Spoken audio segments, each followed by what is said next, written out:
Hey everybody, today we have Sectaurs Warriors of Symbion. We got Sectaurs figures. I'm going to do individual unboxings of these two Sectaurs figures. We got Dargon and Stellara. I'm keeping the Walmart exclusive Dargon. This guy kind of looks... They pretty much look just like the one my brother had. My brother had Dargon. Symbius Midas Hero.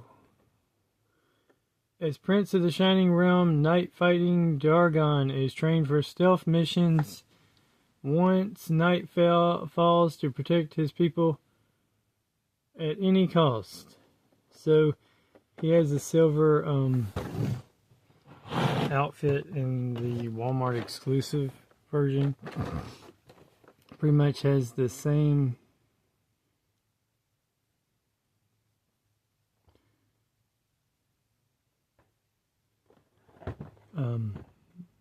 it has the same weapons. The Sword of Scroll, the Shield of Scroll, Twin Vin guns, and the Slezer. From the Narcell universe. It says, on the distant planet Symbion, a genetic experiment fails. Frightening changes take place that cannot be stopped. The result, a world where insects grow to alarming proportions and inhabitants have taken on the awesome characteristics of insects, where the noble citizens of the Shining Realm are locked in mortal combat with the denizens of the Dark Domain.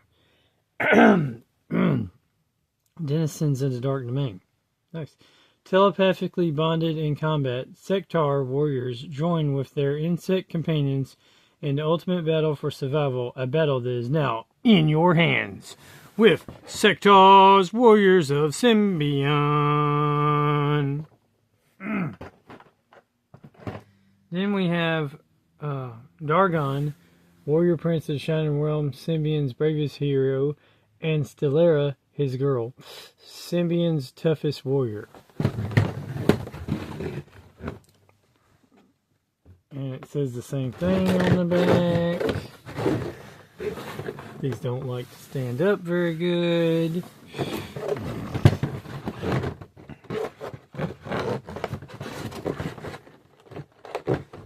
Says the same thing on the back. Says, Stellara, Symbion's fearless warrior of the Shining Realm, is renowned for her unwavering loyalty and unmatched prowess in combat. She is more than a match for any Dark Domain villain. Into the Dark Domain. Dargon, Symbius Midas Hero. As Prince of the Shining Realm, Dargon has sworn an oath to protect his people at any cost. So, comment down below which one's your favorite. And I'm probably going to unbox the girl first, because ladies first. And, remember, God is good all the time. All the time, God is good. Keep on gaming. Like, comment, subscribe, share. Jesus love you, Jesus God, Jesus Lord, Jesus King. And why do they always got to make the girls show skin? I mean, honestly, her armor is kind of sucky compared to his armor, because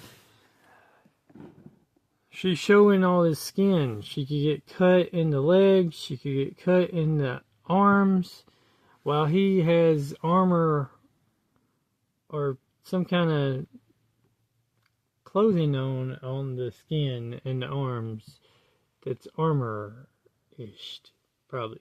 So, just a weird question, but wouldn't it be smarter for her to also have armor on her arms, all the way up to her arms, and all the way up to her legs, but they intentionally made her show off her legs and arms for sexiness, I guess. I don't know what they do, why they did this, or why they do what they do.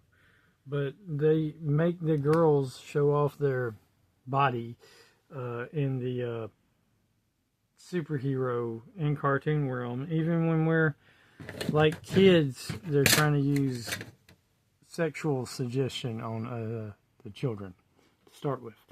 And of course, the guys are always like super muscle bound, which armor doesn't, see muscles. So it's kind of weird to have the armor planting on these characters showing us their muscles and abs and whatnot when actual medieval armor doesn't do that. So that's just my little rant about them trying to sexualize the men and the women and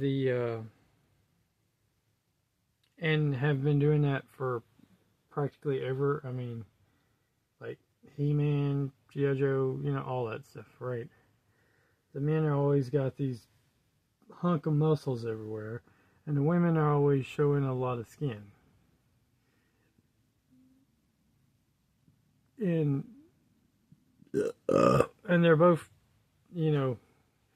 sexually suggestive. Like the women are the epitome of what a woman should be sexually, and the men are also the epitome of what a man should be masculinely with muscles and everything. Anyway, comment down below what you think about my little rant, if you care or whatever. It's like they're trying to indoctrinate us as kids in the cartoon shows into what women should be as sexy and men should be as sexy or whatever, or masculine or feminine or whatever. Anyway, have a great day. Hope you enjoyed the video. My brother had this show, or watched the show, and had the figures. And you know what his dumb self did? I'm gonna let you look at this guy now. He's pretty cool. My brother, anyway, okay, he had like all kinds of figures. He had these Sectaurs figures. I remember him having Dargon, right? And the insect that went with Dargon. I also think he had the bad guy and the insect that went with the bad guy, right? Not only did he have that, but he had like Transformers galore. I don't know if I've told you these stories before, but story time. He had all kinds of like figures from like the freaking 70s, because he grew up in the 70s, right? He had the 70s figures. He had like Transformers. He had like all these shows that came out in the 70s, right? Voltron, I'm the 80s.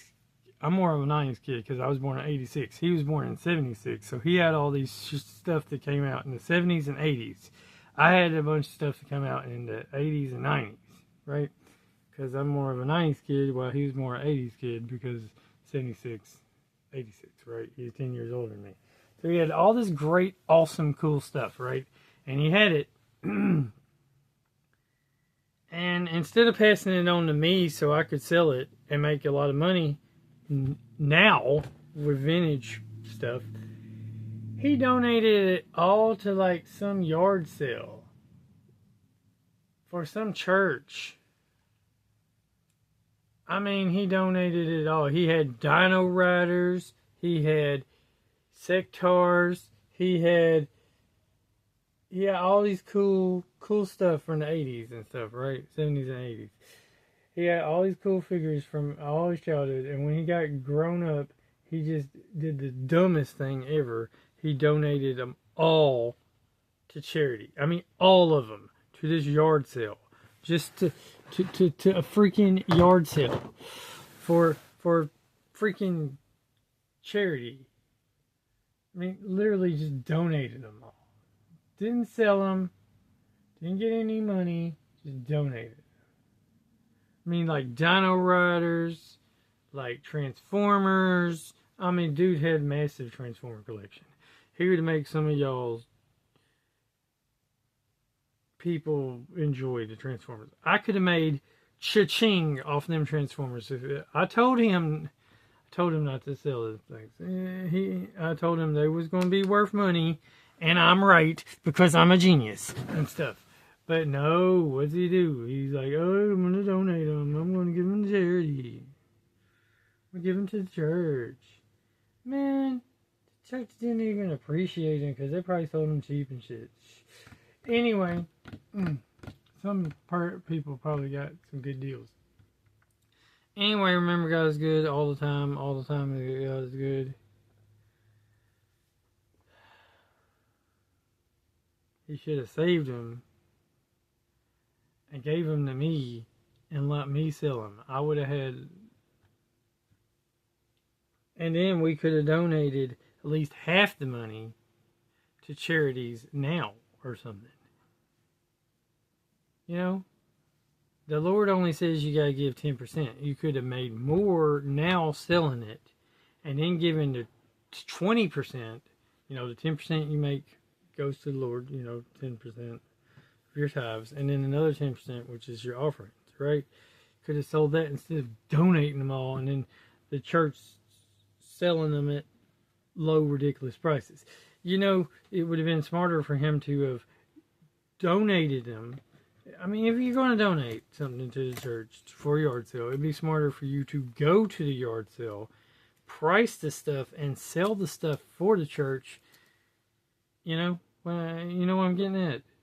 And then, like, give the church part of the money and keep the other part, like maybe a half and half deal, right? You get half, they get half.